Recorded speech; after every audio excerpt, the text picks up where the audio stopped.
Most of us only ever see one version of our dogs, right? The one who greets us at the door, waits for food, and cuddles up right beside us on the couch.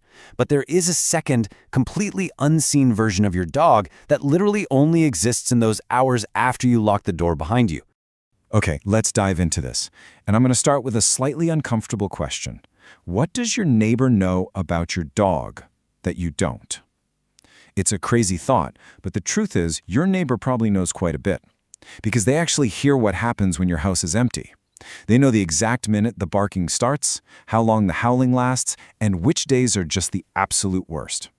We might walk through our front door, see a calm pup, and think, oh, they just peacefully napped all day. But those scattered sofa cushions, that heavy silence in the air, yeah, they're telling a completely different story. Unless you've watched it unfold on a hidden camera, there is a whole complex emotional landscape your dog is navigating while you're gone. So let's talk about the very first phase of this. I call it the backward clock, and it starts before you even leave. To really understand this, we have to start our timeline before you even touch the doorknob. There's this massive disconnect between how we experience mornings and how our dogs do. From our perspective, getting ready is just a mundane routine. You check your pockets, grab your phone, put on your shoes, lock the door. No big deal. But your dog's perspective? They are incredibly observant little detectives. They memorize your patterns with astonishing precision. To them, your morning bathroom routine or the jingle of your keys isn't just background noise. It's a countdown. The anxiety actually begins long before you step outside. Literally, by the time you reach for your keys, their heart rate has already spiked, the separation is coming, and their internal alarm bells are already ringing. And man, it goes way deeper than just watching your routine. Modern canine research has highlighted this wild biological phenomenon called cortisol synchronization. Basically, it means your dog's stress levels directly mirror your own. There was this fascinating Swedish study that measured the stress hormone cortisol in the hair of dogs and their owners. The pattern was undeniable. Stressed owners had stressed dogs. But here's the real kicker. The owner's emotional state actually leads the pattern. Think about that. If you start your morning rushing around, super tense, and frustrated because you're running late, you are actually setting the emotional pressure for the entire house. That frantic energy becomes the heavy atmosphere your dog is left to carry long after you close the door. Which brings us to phase 2. The moment that door actually closes and the panic timeline really begins. So the pressure is built up, right? And this is where the reality of separation distress hits. And it happens so much faster than most people think. Researchers at the University of Milan studied the exact timeline of this panic, and the routine shatters almost instantly. Look at these milestones. On average, just 3 minutes and 15 seconds after you leave. 3 minutes. The vocalization meltdown begins. That's the deep, distant howling. By the 7-minute mark, that stress rapidly turns physical. We're talking scratching at the door, chewing on furniture. Around 30 minutes, a lot of dogs fall into a hidden, repeating cycle of pacing and whining. And if they're left for up to 2 hours, they hit this plateau of deep melancholy that just stays with them until you come back. So the crucial point is this. We constantly walk into our homes, see a chewed-up rug or a destroyed pillow and think, "Ugh, my dog is so mad at me," or "They're doing this out of spite." But honestly, that is entirely a human projection. When a dog tears into a cushion, it's usually a desperate biological attempt to discharge an overwhelming flood of stress hormones. They aren't trying to punish you. Their nervous system is literally just struggling to cope with the sudden, jarring loss of the person who makes their whole world feel safe and stable. But what about the dogs that don't destroy things? Let's move into the hidden stress cycle of the long middle hours of the day. There is a massive misconception out there about the perfectly fine dog. The ones that don't bark, don't pace, and barely move when left alone. They just lie by the door in total silence. Well, while some dogs are genuinely resting, experts actually worry deeply about a lot of these silent dogs. They might be experiencing something called learned helplessness. This isn't calm, it's psychological burnout. They've figured out that howling doesn't bring you back, so they just stop trying. Actually, a 2019 study showed that some severely distressed dogs had unusually low cortisol levels, not because they were relaxed, but because their bodily systems had been under pressure for so long that they literally crashed. They couldn't even respond normally anymore. The silence we see isn't always peace. Sometimes it's just absolute exhaustion. In this misunderstanding, it leads directly to the mistakes we make trying to fix the problem. The most common advice people get is, "Oh, he's lonely. Just get a second dog." But the reality?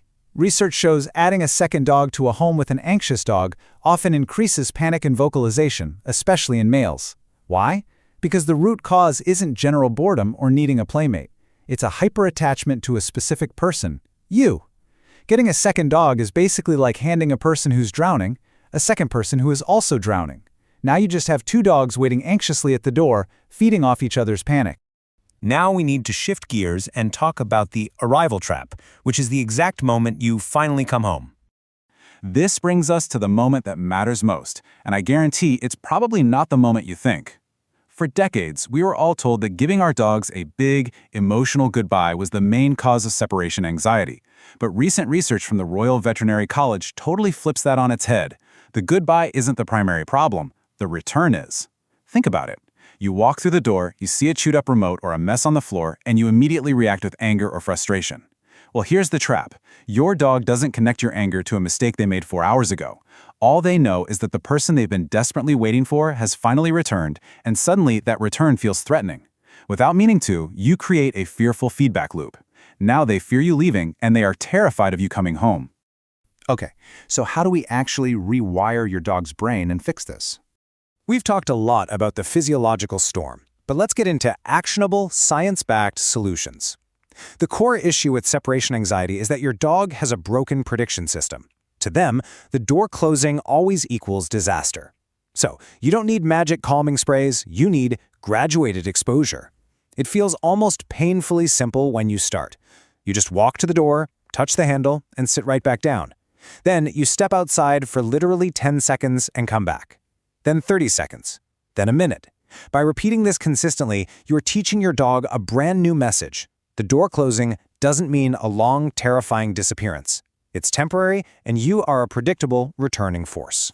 And this brilliantly illustrates the magic number in this whole process: 40. Researchers have noticed that 40 minutes is the crucial psychological threshold. Once you gradually build your dog's tolerance up so they can stay calm for 40 minutes without their stress response spiking, something amazing happens. Their nervous system finally tips over into settling down. They stop bracing for disaster. If they can make it past that 40-minute mark, they can usually handle much longer absences completely relaxed. Of course, building up to 40 minutes takes real time. So in the meantime, experts at Virginia Tech and Oregon State support a few supplemental solutions. Leave them with interactive puzzle toys or safe chew devices to positively occupy their minds. If you absolutely have to be gone for an extended period, utilize a doggy daycare or boarding facility. Why? Because a total change of scenery, new smells, new activities completely disrupts their normal routine.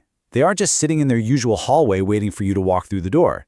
Also, practice paper training of a long absence is unavoidable because expecting a dog to hold their bladder indefinitely adds intense physiological stress. And above all, ensure the time you do spend together is high quality. Building a secure attachment when you are home creates a confident dog when you're away. As we wrap up this explainer, I want you to consider this core truth. Dogs do not experience time the way you and I do. They don't look at a clock and think, oh, it's been 4 hours. They really only move between two emotional states: connection, when you're there, and isolation when you're gone. Our ultimate goal isn't to trick them. It's to help them learn that both states are completely safe, natural parts of the exact same predictable cycle. So, I want to leave you with this provocative thought. Think about your own morning routine. What is your dog's departure cue? Is it your shoes? The keys? That specific way you grab your coffee? And more importantly, knowing what you know now about their internal backward clock, how will you change that countdown for them tomorrow? Remember, you aren't just leaving a pet behind. You're leaving a student who is still learning whether the world is a place where trust is safe. Thanks so much for joining me on this explainer, and I really hope it completely changes how you say goodbye.